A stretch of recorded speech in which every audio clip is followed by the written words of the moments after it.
Hey, what is up techies? Vicky from the Elementon back with another video, and this is my review of a budget smartphone from Xiaomi, the Redmi 4.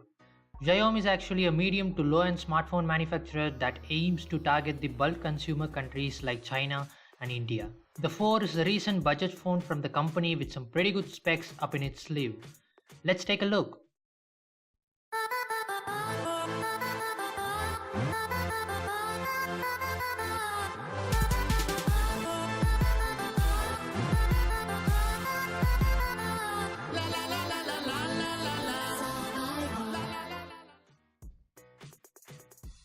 The packaging is pretty standard. You have the phone, a warranty card, the instruction manual, the charger brick and the USB cable.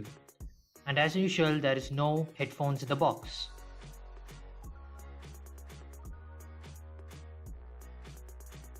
First things first, the build quality. The body is a mixture of metal and glass, feels premium even for a budget line phone. Now that the back is metal, you can't have wireless charging. And yes, do you think a 10,000 buck phone would feature a wireless charging capability? Nope. On the other hand, the phone is compact in form. The metal sides give a good grip to hold them. It's a bit thicker for 2017 though, but you can't expect a phone with such great specs to be thin. Overall, an A for this budget smartphone in terms of build quality. The front is a 5-inch 720p display. We have the secondary camera and few sensors at the top, capacitive touch buttons and a notification LED at the bottom. There is nothing on the left except for the SIM slot. Over the right is the lock button and the volume rockers. Down below we have the Type B USB port and the speaker grills. The speakers are not stereo if you're wondering about the twin grills. And lastly at the back is the main shooter with the flash and the fingerprint sensor in the middle. Now let's talk about something in which Redmi is really good at. The build quality in terms of software. Redmi 4 runs on Android 6.0 Marshmallow, which I fear would not get upgraded to Nougat anytime now. On top of stock, we have the heavy MIUI skin, but I don't think the phone slows down due to the skin. I mean, it's optimized. Redmi is known for its bloatwares and first-party software features. For instance, you have the second screen option for multi-user interface, the quick ball feature that prompts up a floating button to get to the shortcuts. There is an equalizer to match different headphones, of which most are Xiaomi's. You have the one-handed mode that shrinks down the screen. And then comes my favorite, the dual app feature, which makes you use 2 accounts of a single app in the same phone. Very useful for those who are using dual SIM phone and need to have social media apps like WhatsApp on both the SIM cards. Even with these super useful features, you get some bloatwares like the Mi Store and the Mi Music. Now let's just stare up this kid and see what he's got inside. The phone sports a 1.4 GHz Octa-core processor, but don't get carried away by the number of cores, because it's still the lower end Snapdragon series, the 435. Octa-core simply means that the system can communicate between the 8 different parts of a single processor, so the number of cores would not matter a lot. But then you have 4 gigs of RAM, the performance is now quite smooth. And as I used to say, you cannot judge a phone's performance on the very first day after you buy it. It needs time to fill itself up with files to show its real power. So I cannot give you guarantee of whether this phone would perform top notch.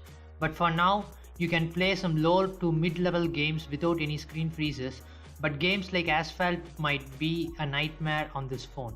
You see that fingerprint at the back? It's quite slow, probably due to the 435 processor. Not a major drawback, but for people who switch from a phone with a faster fingerprint than this one, they are the ones who feel awkward.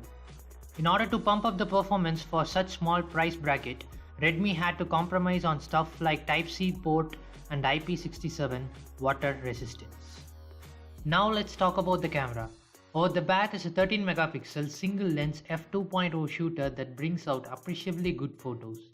The autofocus is quite fast and there is no shutter lag.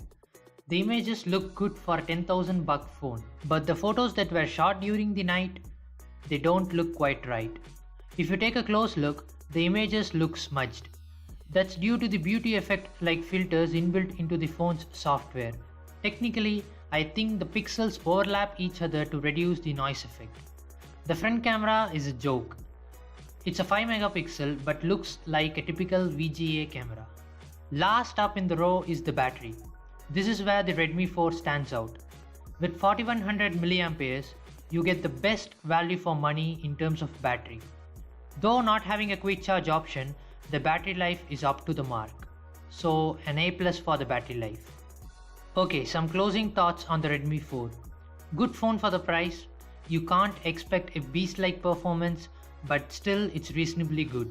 Best phone for those who change their daily drivers once in a year. So that's basically it, my review of the Redmi 4.